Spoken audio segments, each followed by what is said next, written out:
The voice you are about to hear is computer-generated and based on script written by Philip Futch. Hi friends. After having rested my swollen foot for a week, I'm back on the VplusR route to Beijing. Since the last episode, Anouk, our filming friend, has returned home to Paris for a brief stay. So we're back to my photos.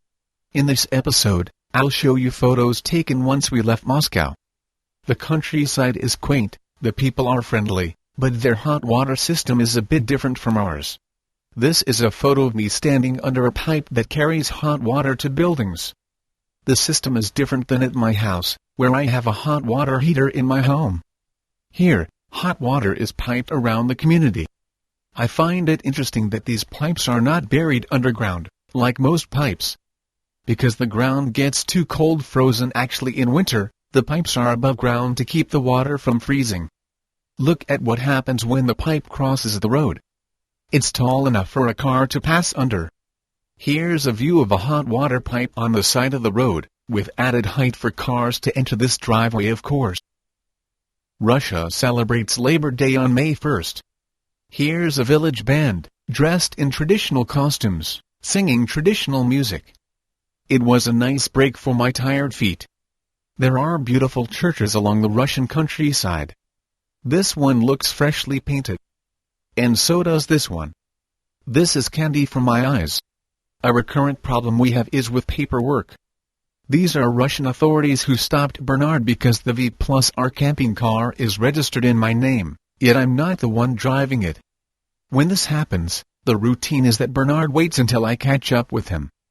Then I show the authorities my passport and explain the situation, and everything is fine. In this case, the authorities were so nice that they helped us plan our next route with the map. They also asked someone from the village to accompany us for 4 kilometers, to be sure we found everything okay. People like to sell fresh produce on the side of the road. Here's a boy selling mushrooms from his property. Although the weather has warmed up considerably, it's still very cold in the mornings. When it's sunny out, I just put on my sunglasses and winter cap, and it's very comfortable. We've run into several broken-down vehicles recently. Here's a car that Daniel and I helped to push so the driver could jump-start it. Here's a truck that we unfortunately were not able to help. It had a busted tire, and the camping car with the needed equipment had already passed ahead. Daniel and I aren't strong enough to jack up a truck that size or a small car with our mere bodies. You've seen from previous blogs how much I enjoy eating breakfast at local pastry shops. In this photo, you see me with the pastry shop owner in red. When I explained the VplusR challenge, she ran down the street to get the gentleman in black to meet me.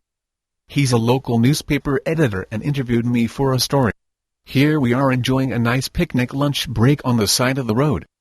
There wasn't much traffic, so not too much pollution while we ate. The VplusR boys and I enjoy these simple breaks and chance to refuel. That's it for this episode of the VplusR challenge. Stay tuned for the next leg. By the way, if you haven't already joined me by submitting your virtual run, you can now do it without Facebook. Submit your webcam or digital camera photos directly from the VplusR website. This is much easier than running 10,000 kilometers to Beijing. Bye for now.